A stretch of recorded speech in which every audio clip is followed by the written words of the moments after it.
Hello everyone. तो आज मैं आपको अपना इंट्रोडक्शन देने वाली हूँ इस वीडियो में। वैसे तो मैं हूँ एक फिजियोथेरेपिस्ट, लेकिन 2 साल से मैं बच्चों के साथ में काम कर रही हूँ पीडियाट्रिक रिहैबिलिटेशन में।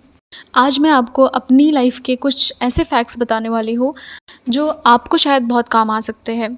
मैं लखनऊ में पली बड़ी हूँ और मैं अपने घर की सबसे छोटी बेटी हूँ और मैं आज तक कभी भी अकेले कहीं नहीं गई। कहीं मतलब कि मैं अपने ही शहर में कहीं मार्केट तक भी अकेले नहीं गई हूँ कभी। कोई बड़ा होना चाहिए। और आज 2 सालों में मैंने जो कुछ अचीव किया है उसके बारे में मैंने कभी सोचा ही नहीं था। मैं 2 साल पहले तक लखनऊ से बाहर कहीं नहीं गई थी। आज मैं एक नए शहर में, वो भी नॉर्थ से साउथ में आ गई अकेले, और फ़्लाइट से ट्रैवल कर रही हूँ, अपना खुद का कमा रही हूँ और इतना कमा रही हूँ कि मैं खुद से कर सकती हूँ सारी चीज़ें। अब ये सब पॉसिबल कैसे हुआ वो मैं इस वीडियो में बताने वाली हूँ आपको। तो अपना कॉलेज ख़त्म करके मैंने इंटर्नशिप स्टार्ट कर दी एक हॉस्पिटल में, और वो मेरी ज़िंदगी के सबसे बुरे दिन थे। तो इंटर्नशिप ख़त्म होने के बाद मोस्ट ऑफ़ द फिजियोज़ का यही होता है कि अब वो एमपीटी की तरफ जाएंगे, और मैं भी अपने एंट्रेंस एग्ज़ाम की तैयारी करने लगी। एग्ज़ाम में भी टाइम था तो मैंने सोचा तब तक जॉब वगैरह ढूंढ लेती हूँ। कई सारे हॉस्पिटल्स में मैंने सीवी दी, पर कहीं से कुछ भी नहीं मिला। 4-5 महीने ऐसे ही बीत गए। फिर मुझे अचानक से एक नोटिफिकेशन आता है कि हैदराबाद में एक जॉब है, पर वो चाइल्ड थेरेपी सेंटर है। मैं इससे पहले मैंने कभी नहीं सोचा था कि मैं थेरेपी सेंटर्स में काम करूँगी। मैंने हमेशा हॉस्पिटल का सोचा था। पर उस वक्त मैं इतनी फ्री थी कि मैंने सोचा चलो टाइम पास करने के लिए एक इंटरव्यू दे देते हैं, मुझे भी अपनी कैपेबिलिटी पता चलेगी। और लकीली मेरा इंटरव्यू क्लियर हुआ और मुझे जॉब मिल गई।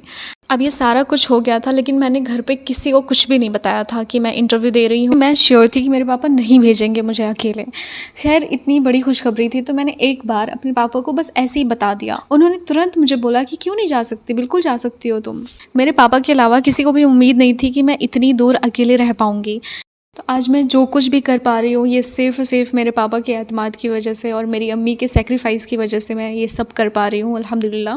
बस इतनी सी बात थी कि मैं नॉर्थ से डायरेक्ट साउथ में आ गई, पर इतनी ज़्यादा अपॉर्चुनिटी है कि मैं आपको क्या बताऊँ। अगर आपने फिजियोथेरेपी अभी कंप्लीट किया है और अब आप सोच रहे हो कि नेक्स्ट क्या करना है, आपको कैसे आप ज़्यादा पैसा कमा सकते हो, तो पहले एमपीटी लेने से पहले आप चीज़ों को एक्सप्लोर करो।